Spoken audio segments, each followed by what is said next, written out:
我哋搞一個1年365日嘅年宵攤位，喺維多利亞公園。喺呢度。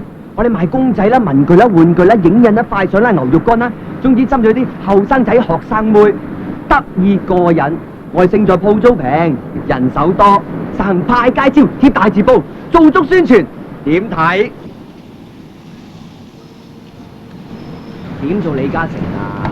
維他奶第一日上市啊，買得9支咋，蝕足5年啊，死頂頂到而家，全世界都有得賣啊！起身起身，全部同我起身！今天需要苦幹，立志宗旨不要等。如無成就，那是最遺憾。起身起身，一齊唱！立了堅決心。咪唱！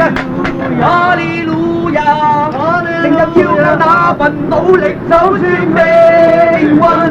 立了堅決心，成日要有那份努力，走穿命運。